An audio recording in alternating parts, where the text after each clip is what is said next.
Hello mga Inday! For today's video ay magluluto tayo ng Pinoy food. So ang lulutuin natin ay mayroon tayong isda at mayroon tayong kamuting kahoy. Syempre hindi mawala ang munggo dahil ang munggo ay masarap yan sa malamig na panahon. Syempre haluan natin ng baboy. At hindi rin yan mawawala ang ating rice. Pag walang lang rice, walang life. Siyempre yung ating mga katismisan, mga kainan ay mga Pinay. Kaya kailangan natin paghainan ng kanin yan. Ayan, kasi pag walang kanin, hindi talaga tayo mabubusog tayong mga Pilipino. Especially mga Pilipino talaga, hindi mabubusog pag walang rice. Ayan guys, lutuin natin, prituhin natin ang ating isda para naman maging masarap ang ating pagkakainan. Pagkakainan daw, hahaha. So medyo natutubod na yung aking isda, kailangan natin ilipat yan para hindi matubod. Ano ba yung matubod sa Pilipino? Matubod ba? Sa Pilipino, sa Tagalog. Basta hindi ma-overcook yung ating isda dahil kawawa naman yung ating isda. Matay, sobrang patay na siya. Syempre guys, hindi mawawala ang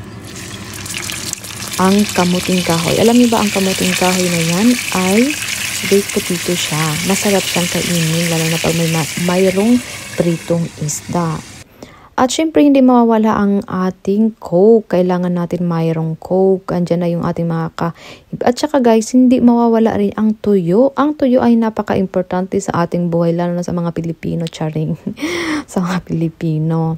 So ayan guys, luto na ang ating pagkain lahat. Syempre na dumating na ang ating mga boysita sa ating bahay. Nagpaghanda na tayo. Syempre yung isa dyan ay gutom na. Wala na siyang pakialam sa mundo. Nanguna na siya kumain. Basta may pagkain, kumain. Ang isa dyan, hindi. Syempre guys, tayong mga Pilipino rin, hindi mawawala ang bago kumain ay mag-video-video muna. Syempre, kailangan natin yan in-note. Syempre, after namin kumain, kailangan namin guys magpahinga. Dahil sa sobrang kain namin, na busog kami. Pero kahit na tapos na kami kumain ng lunch, at mayroon pa rin kaming mga kinakakain-kain dyan, mga chips or kahit ano-ano. Kape, nagkape kami, kumain kami ng donut at kung ano-ano. So ngayon, super busog na kami. So kailangan namin mag-relax ang aming mga tiyan dahil talaga guys, busog na talaga, wala talagang pag-asa. Kailangan muna namin mag-break. Pero kahit nag-break kami, mayroon kaming kinakain ng kung ano-ano lang. At naubusan namin ako ng rice. Kaya ang ginawa namin, pumunta muna kami sa malapit na supermarket sa Ikamaxi para bumili ng rice.